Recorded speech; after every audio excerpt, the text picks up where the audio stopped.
The 16 Accords of Madness, version 6. Hircine's Tale. Ever proud and boastful, Oblivion's mad prince stood, 1/5 day of mid-year among the frigid peaks of Skyrim, and beckoned forth Hircine for parley. The huntsman god materialized, for this was his day, and the boldness of Sheogorath intrigued him. Wry without equal, Sheogorath holds in his realm giggling loons, flamboyant authors, and craven mutilators. The mad prince will ply profitless bargains and promote senseless bloodshed for nothing more than the joy of another's confusion, tragedy, or rage. So it was that Sheogorath had set on a stage which to play himself as rival to Hircine. Without haste, the coy prince proffered his contest. Each prince was to groom a beast to meet at his place again 3 years to the hour, and do fatal battle. Expressionless behind his fearsome countenance, Hircine agreed.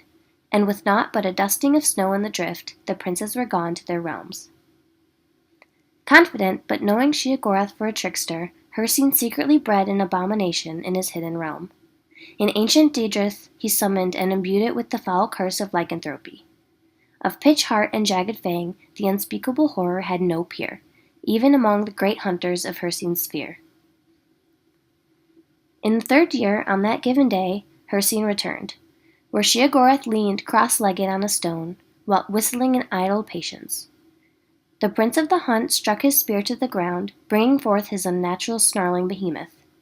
Doffing his cap, sly as ever, Sheogorath stood and stepped aside to reveal a tiny colorful bird perched atop the stone.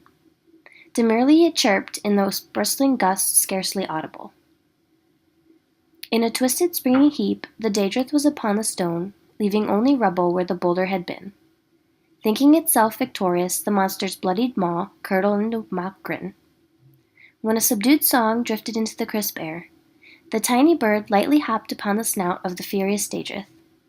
Sheogorath looked on, quietly mirthful, as the diminutive creature picked at a bit of detritus caught in the scales between the fiery eyes of the larger beast. With howling fury, the were-thing blinded itself, trying to pluck away the nuisance. And so it continued for hours, Hircine looking on in shame while his finest beast gradually destroyed itself in pursuit of the seemingly oblivious bird. All the while chirping a mournful tune to the lonesome range.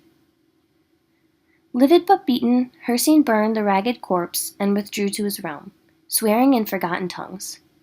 His curses still hang in those peaks, and no wayfarer tarries for fear of his wrathful aspect in those obscured heights.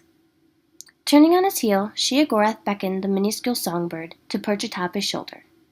He strolled down the mountain, making for the warm breezes and vibrant sunsets of the Abyssinian coast, whistling the tune with the tiniest champion in Tamriel.